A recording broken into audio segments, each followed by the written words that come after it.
ผมศิริพงษ์เจ๊กว่างโอบ้านสวนพักเครื่องเทอร์โบนะครับผมสำหรับในอาทิตย์นี้ก็จะยังอยู่ที่พักเครื่องสายอีสานอยู่เหมือนเดิมครับผมยังอยู่ที่รูปหล่อคณาจารย์นะครับผมซึ่งไม่ใช่รูปหล่อที่จะพบเห็นกันบ่อยนักนะครับผมถือว่าเป็นรูปหล่อที่หายากของคณาจารย์ในสายอีสาน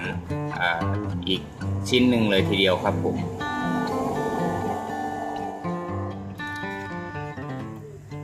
สำหรับในเทปนี้ก็จะขอบอกกล่าวเล่าเรื่องราวเกี่ยวกับ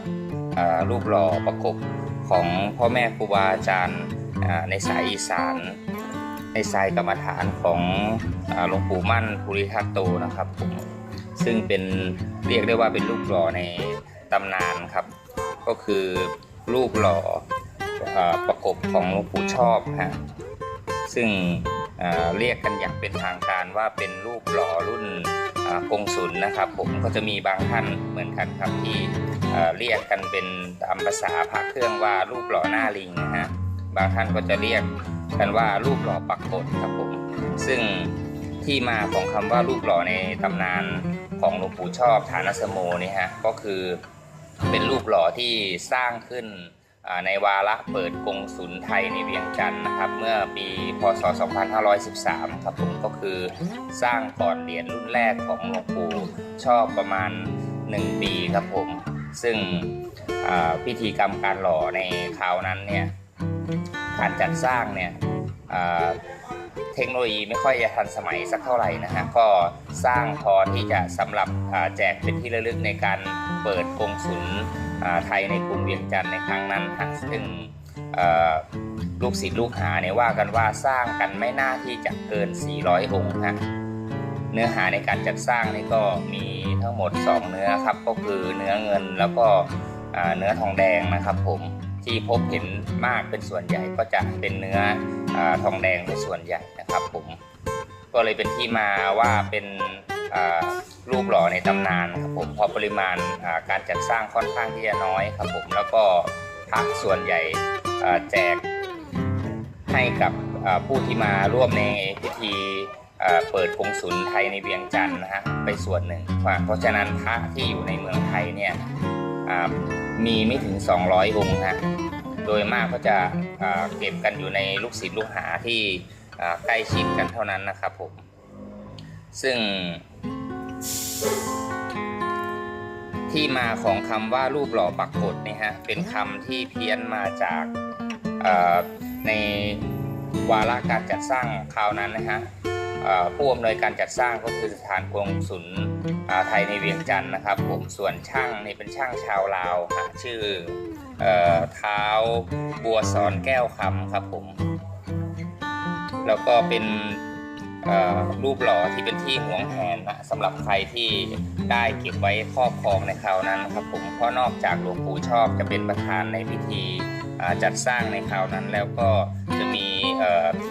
พระภิกษุแล้วก็สามเณรที่ร่วมเดินทางไปในคราวนั้นด้วยฮะมีพระอรหันต์ที่ไปร่วมในคราวนั้นก็ค่อนข้างที่จะหลายองค์ฮะนอกจากหลวงปู่ชอบฐานสโมแล้วก็ยังจะมีหลวงปู่หลุยจันทสาโลแล้วก็มีหลวงปู่ซามาจุตโตฮะแล้วก็มีหลวงปู่บุญเพ็งเขมาพริโตฮะที่ท่านอยู่วัดทับกองเพลฮะซึ่งเป็นลูกศิษย์ลูกหาใกล้ชิดของหลวงปู่ขาวอนาลโยครับผมนอกเหนือจากนั้นก็จะเป็นพระภิกษุแล้วก็สามเณรที่ติดตามไปในคราวนั้นในวาระนั้นนะครับผมวิธีก็เป็นไปโดยการจัดสร้างก็ไม่ค่อยที่จะทันสมัยมากนักฮะช่างเท้าบัวสอนเนี่ยใช้วิธีทำแบบพิมพ์ขึ้นมาเป็นหน้าหลังครับผมแล้วมีการกดพิมพ์แล้วก็นำพิมพ์มา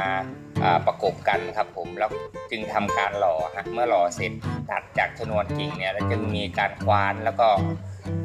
ตรงบริเวณใต้ฐานฮะเพื่อที่จะบรรจุกิ่งอีกทีหนึ่งครับผมลูกศิษย์ลูกหานี่ก็ที่พบเห็นวิธีการจัดสร้างแบบนี้ก็เลยเรียกกันว่ารูปหล่อแบบประกบครับผมภายหลังนี่ก็เรียกเพี้ยนกันต่อมาว่าจากคำว่าประกบเนี่ยมากลายมาเป็นคำว่าปักกฏนะ จะสังเกตได้ว่าบางคนเขาจะเรียกว่ารูปหล่อปักกฎนะซึ่งจริงๆแล้วเนี่ยก็เพี้ยนมาจากคำว่าประกบเนี่ยฮะซึ่งชื่อจริงๆของรูปหล่อรุ่นนี้ก็คือรุ่นกงสุลนะฮะที่เรียกกัน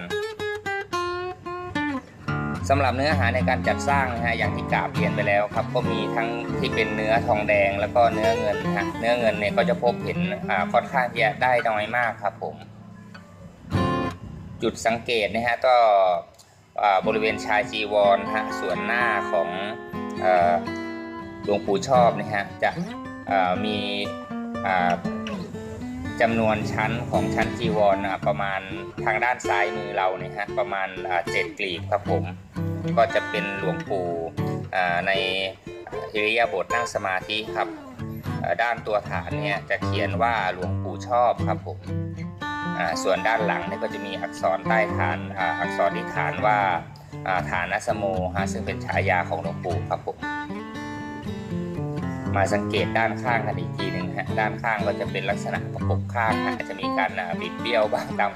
กรรมวิธีฮะจุดสังเกตจริงๆนี่คือรอยตะไบเนี่ยฮะที่ตะไบเฉือนไปด้านใดด้านหนึ่งฮะเป็นตะไบแบบหยาบครับผมครับส่วนใต้ฐานเนี่ยหลังจากที่หล่อมาแล้วเนี่ยก็จะมีการเจาะควานเพื่อที่จะบรรจุกิ่งลงไปฮะจุดสังเกตก็คือรอยตะไบเหมือนกันครับผมคือจะตะไบไปด้านใดด้านหนึ่งฮะซึ่งบางองค์ก็จะเป็นลักษณะตะไบจนเต็มก้นรูปหล่อนะฮะบางส่วนก็จะมีบ้างที่ตะไบเป็นบางส่วนเฉพาะส่วนที่อุดแล้วก็มีเนื้อล้นออกมาฮะก็จะแต่ว่า